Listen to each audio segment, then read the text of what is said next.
اعوذ باللہ من الشیطان الرجیم بسم اللہ الرحمن الرحیم قال اللہ تبارک و تعالی فی کتابہ المجید بسم اللہ الرحمن الرحیم واعتصموا بحبل اللہ جمیعا ولا تفرقوا۔ سب سے پہلے میں صدر محفل جناب ڈاکٹر ذاکر نائک صاحب، مفتی صاحب عظمت جناب مولانا مفتی عبدالرحیم صاحب، جناب مولانا اویس نورانی صاحب، اور اسی طرح مولانا مفتی نعیم صاحب کے فرزند محترم، اور ہم سب کی طرف سے، پورے اس اجتماع کی طرف سے، مہمانان گرامی کی جانب سے نمائندگی کرتے ہوئے میں آپ سب کی طرف سے جناب گورنر سندھ کامران خان ٹیسوری حفظہ اللہ ان کو اور بہترین صلاحیتوں توانائیوں سے سرفراز فرمائے، بہترین محفل سجائی ہے۔ مولا علی علیہ السلام نے اپنے دونوں فرزندان مولا امام حسن اور حضرت امام حسین علیہ السلام کو وصیت فرمائی، اوصیکما وجمیع ولدی واہلی ومن بلغ کتابی بتقوی اللہ ونظم امرکم کونا للظالم خصما وللمظلوم عونا۔ جب آپ کو ضربت لگ گئی تو آپ نے 3 دن جو بستر علالت پہ گزارے، اس میں امام حسن اور امام حسین علیہم السلام کو وصیت میں فرمایا، میں تم دونوں کو اور اپنے سارے خاندان کو، اعزاء اقربا کو وصیت کرتا ہوں، اور ہر اس شخص کو وصیت کرتا ہوں جس کی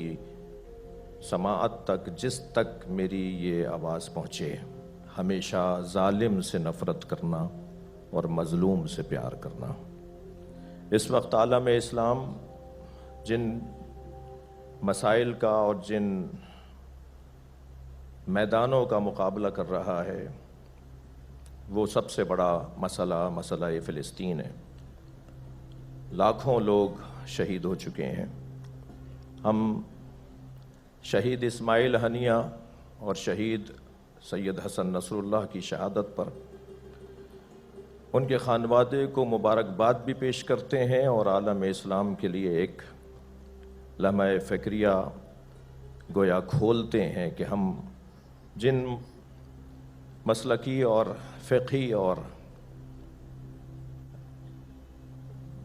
مختلف تاریخی حقائق کو بیان کرتے ہوئے اس بات کا خیال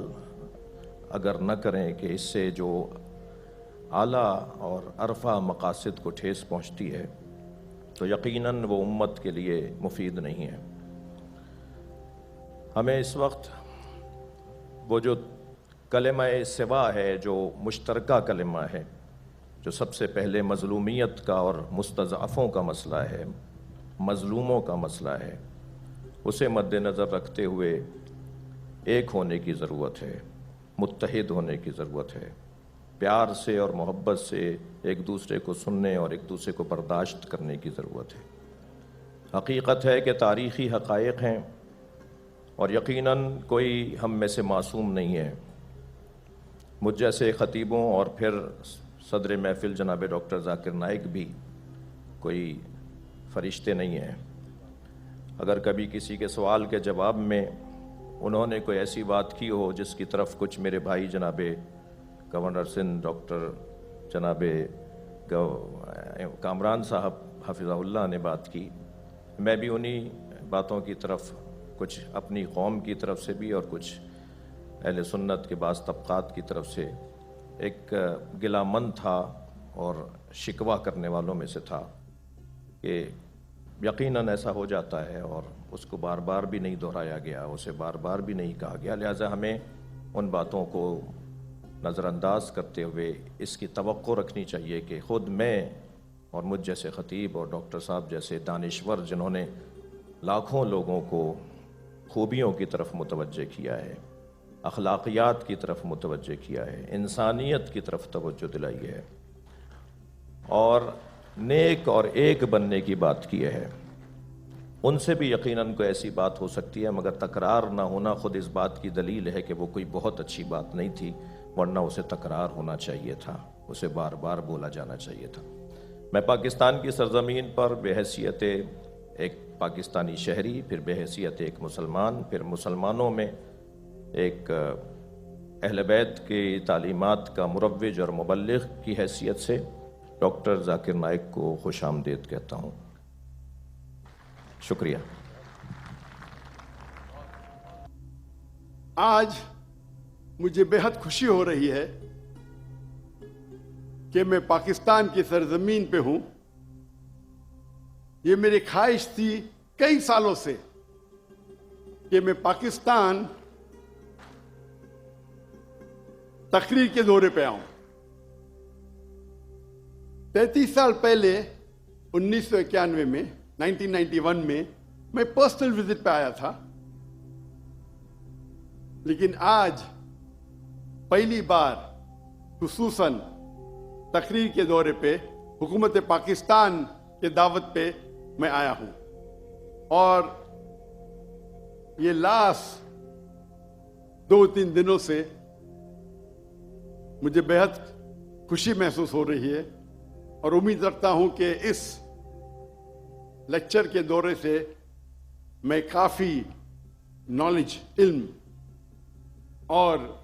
بھائی چارہ محسوس کروں انشاءاللہ۔ میرے نزدیک آج کے تاریخ میں میڈیا سب سے اہم ویپن، سب سے اہم ہتھیار ہے۔ It can convert black into white, day into night. وہ کالے کو سفید کر سکتا ہے، سفید کو کالا کر سکتا ہے۔ اٹ کین، وہ ایک ہیرو کو ولن بنا سکتا ہے، ولن کو ہیرو بنا سکتا ہے۔ اور آج کے انٹرنیشنل میڈیا میں ہم دیکھتے ہیں کہ اسلام کے خلاف ایک پروپیگنڈا ہو رہا ہے۔ ہمارے انٹرنیشنل میڈیا میں، چاہے وہ انٹرنیشنل نیوز پیپر ہو، انٹرنیشنل میگزین ہو، انٹرنیشنل سیٹلائٹ چینلز ہو، انٹرنیشنل ویب سائٹس ہو، انٹرنیشنل سوشل میڈیا ہو، ہم دیکھ رہے ہیں کہ ہر روز اسلام کے خلاف غلط فہمیاں پھیلائی جا رہی ہے۔ جہاں تک کہ میڈیا کا سوال ہے، ہم مسلمان انٹرٹینمنٹ میڈیا میں بہت ماہر ہے۔ بالی ووڈ، جہاں سے میں آیا ہوں، میں بمبے میں پیدا ہوا، اسے کہتے ہیں بالی ووڈ۔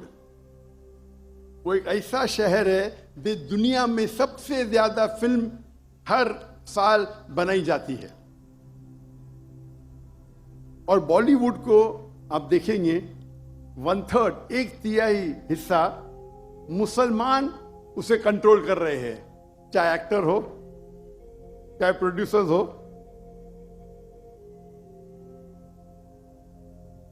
یہ افسوس کی بات ہے کہ انٹرٹینمنٹ میڈیا میں ہم ماہر ہیں۔ ہم دیکھیں گے عربک میڈیا میں بھی ہم انٹرٹینمنٹ میں ماہر ہیں، لیکن جہاں تک کہ اسلامک میڈیا کا سوال ہے، ہم مسلمان مسکین ہیں، بیکورڈ ہے، کمزور ہے۔ کیوں؟ ہم جب بزنس کرتے ہیں تو عالی شان آفس، عالی شان گاڑیاں، عالی شان اکوپمنٹ، انٹرٹینمنٹ میڈیا کے لیے بیسٹ کیمراز ہے دنیا کے، لیکن دین کو پریزنٹ کرنے کے لیے، اللہ کا پیغام پھیلانے کے لیے جو ٹیکنالوجی ہم استعمال کرتے ہیں وہ ایک دم کمزور ہے۔ ہم اکثر دیکھیں گے جب اسلامک سیٹلائٹ چینل ہے تو ان کے کیمرہ کو میں کہتا ہوں ٹوائے کیمرہ، کھلونے کے کیمرہ۔ جو بینڈویڈتھ استعمال کرتے ہیں اکثر دینی Islamic channel 2 mega but, 3 mega but, کچھ چینل کے 1.5 میگا بٹ، ایک سیٹلائٹ چینل یا 2، کبھی کبھی 3-4۔ جو گرافکس ہم استعمال کرتے ہیں اتنے کمزور ہے کہ اگر کوئی ٹیلی ویژن دیکھے گا تو 3-4 منٹ میں اس کو آف کر لے گا۔ اسی نقطۂ نظر سے 2005 میں نے سوچا کہ کیوں نہ ہم ایک اسلامک سیٹلائٹ چینل قائم کریں جو انٹرنیشنل سٹینڈرڈ کے حساب سے ہو،